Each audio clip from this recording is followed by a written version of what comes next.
आजको बाँकी नेपालीको समाचार। तपाईको घर चाहिँ कहाँ पर्यो? जनता जान्न चाहन्छन् तपाईको घर चाहिँ कहाँ पर्यो? भन्नुस् न भन्नुस्।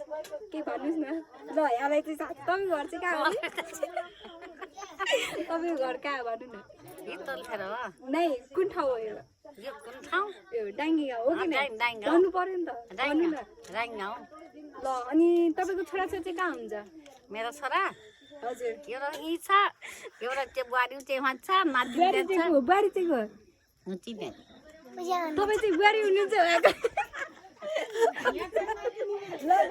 त्यहाँको बुहारी चाहिँ यहाँ हुनुहुन्छ अरे होइन यहाँको इन्टरभ्यू लगाउने के भन्ने त ल तपाईँको घर चाहिँ कहाँ पर्यो? माइती म त नमस्ते भन्नु न नमस्ते भन्नु नमस्ते मेरो नानी हो भन्नु न ल गाइस हामी ल तपाईँलाई स्वागत छ यो भाग्य न्युपानीको समाचारमा ल भन्नुहोस् म के भन्दिनँ के यहाँ पनि लजाउनु भयो गाइस बस्नु होइन एउटा छोरा दाङ्गै छ हजुर कोही नाति नातिना अन्त मस्तै छ मेरो त मस्ती छन् मस्तै छ तपाईँ पनि बोल्नु न बोल्नु किन हाँसिरह बोल्नु न तपाईँको घर चाहिँ छोरी कसको गएको छोरी तपाईँको छोरी यहाँ तपाईँलाई चाहिँ कस्तो फिल भइरहेको छ तपाईँलाई चाहिँ कस्तो फिल भइरहेको छ सबैको इन्टरभ्यू गर्दाखेरि भन्नु न भन्नु रमाइलो फिल भइरहेछ रमाइलो भाइ अनि तपाईँ चाहिँ किन मुसी मुसी हाँसिरह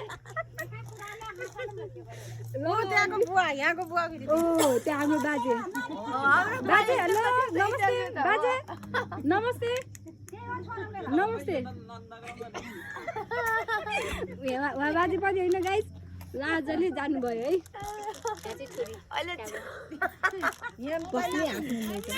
नातिनी नातिनी पनि नमस्ते भन्नु त अर्को सानो नातिनी तपाईँलाई स्वागत छ